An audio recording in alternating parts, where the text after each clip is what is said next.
इस दुनिया का सबसे बड़ा रहस्य है वो है मौत। यानी कि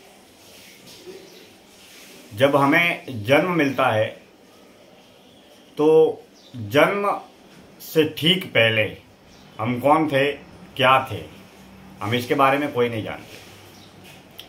और हमारी जब मौत होती है, पंच तत्वों का शरीर जब पंच तत्वों में मिल जाता है तो मौत के बाद हम कौन थे, क्या थे, कहाँ जाएंगे, क्या होगा, इसके बारे में हम कोई भी कुछ भी नहीं जानते। यानी कि जन्म से पहले हम कौन थे, क्या थे, इसके बारे में भी हम कोई नहीं जानते। और मौत के बाद हम क्या होंगे, कहाँ होंगे, इसके बारे में भी हम कोई नहीं जानते। हम जानते वही है जो संसार के माध्यम से, घर परिवार के माध्यम से, लोगों के माध्यम से हमने जो लिख कर, पढ़ कर, बोल कर या अन्य लोगों के माध्यम से हमने जो ज्ञान प्राप्त किया है उसी के बारे में हम जानते हैं। लेकिन हम सत्य के बारे में, ईश्वर के बारे में या मौत के बारे में कुछ भी नहीं जानते हैं और नहीं जानने का प्रयास करते हैं। हमारा ये शरीर,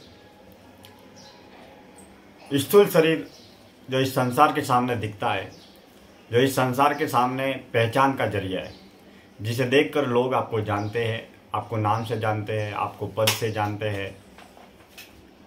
इसी तरह से तीन शरीरों में, पहला स्थूल शरीर, दूसरा सूक्ष्म शरीर और तीसरा कारण शरीर।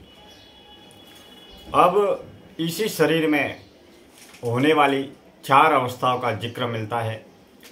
पहली अवस्था जागृत अवस्था, जिस जागृत अवस्था में आप और हम जागरूक रहते हैं, जागृत रहते हैं, बातचीत करते हैं, चलते हैं, फिरते हैं, घूमते हैं, संसार के तमाम तरह के कार्य करते हैं। दूसरी अवस्था है वो है स्वप्न की अवस्था, सपने की अवस्था।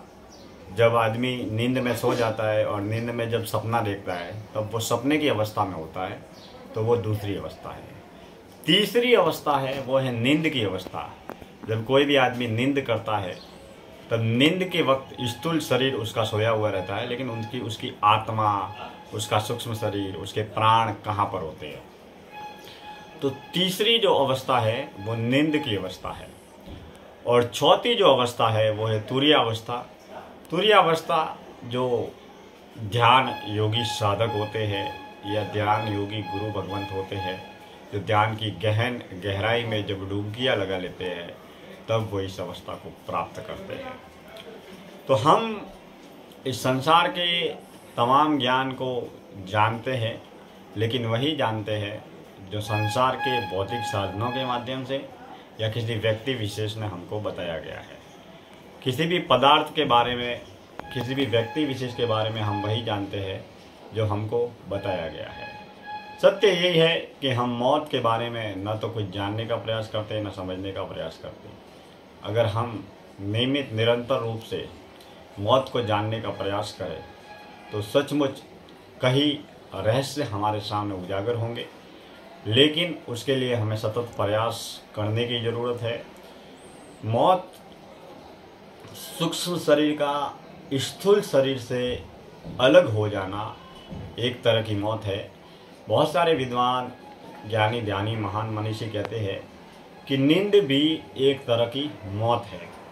यानी कि नींद प्रतिदिन घटित होने वाली मौत है। तो हम अगर मौत को जानने, पहचानने, समझने का तनिक प्रयास करें तो सचमुच हमारे सामने बहुत सारे रहस्य उजागर होंगे। और उन रहस्यों की गहन गहराई में जैसे हम डूबते चले जाएंगे, वैसे संसार के सत्य से, संसार के ईश्वर से और संसार के तमाम रहस्यों से रूबरू होते चले जाएंगे। धन्यवाद।